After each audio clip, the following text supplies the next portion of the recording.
Hi, I'm Anna Pernis with the PRC. I'm here with Mike Bertel at the In-Hab Mill Workshop, and we're talking about how to maintain and repair historic wood windows.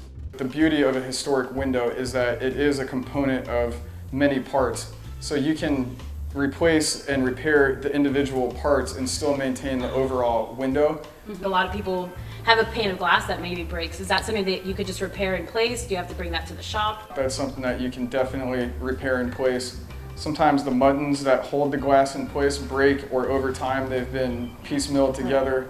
That is another repair that can be made in the field, and a handyman or a field carpenter can purchase the mutton materials or the glass material or other custom component materials from a mill workshop and complete the job in the field.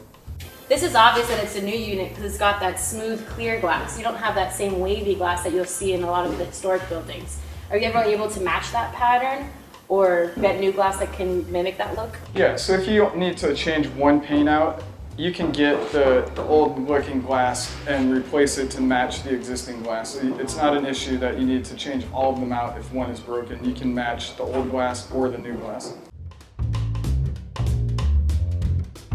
The glazing putty holds the glass in place with the window mutton. Some common issues that we see with the glazing putty are cracking or deterioration over time. And so an easy way to treat that is scrape the old putty out and replace it with new putty as soon as you start seeing it cracking, flaking, or deteriorating. You want to always use a glazing putty. Using a silicone or a caulk material, which is common, can cause problems with adhesion and possible moisture penetrations and leaks. So another common issue that we see with old windows is they don't open properly, or you'll open it up and the sash will fall shut and it doesn't stay open. Yeah. That's caused by the window weight either being detached or not being installed properly. Right. So the thing that prevents your window sash from falling down when it's open is the counterweight that attaches to the top of the window sash and makes it operate perfectly smooth. And even though these have been around 100 years, this is still the best way to balance a historic window.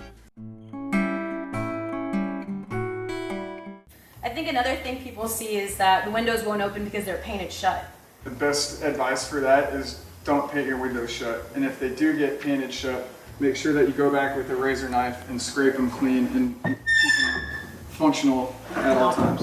You don't need to paint your windows shut. I think that's an old wives' tale that maybe a lot of people found as a simple solution, but really could cause more problems. These windows are intended for any water that does get behind the window will be able to drain out through the front of the window and off the window sill. But if you paint this shut, any water that gets behind your window is going to puddle and pool behind here and then potentially cause rot to the window sill. One of the common concerns that people have with wood windows is that they lack energy efficiency, but there is a way to replace your sashes with double pane insulated glass and still get the charm and character and historic profiles of a wood window, but also capture energy efficiency that you would get with a new modern window. There's upgrades or repairs that any homeowner can do to make their windows more energy efficient, and the simplest, easiest repair or improvement that anyone can do is simply apply adhesive weather stripping to the interior of their window sash. If you do have to replace a window sash completely, you can upgrade to the interior weather stripping that is completely concealed by the window sash and gives you a double layer of sealing. When does a window get to its point that it does need a replacement? Each window is evaluated on an individual basis, but there is a tipping point where it becomes not feasible economically and structurally to save the old components, and at that point you have to make the decision to replace the window with a historically accurate replacement window. For the historic districts, you'll have a city regulated guidelines. You want to be in touch with that office and make sure that you're making the right decisions when you're in that situation. Yeah, it's always important to check with the city regulated offices and make sure that you're using the appropriate window.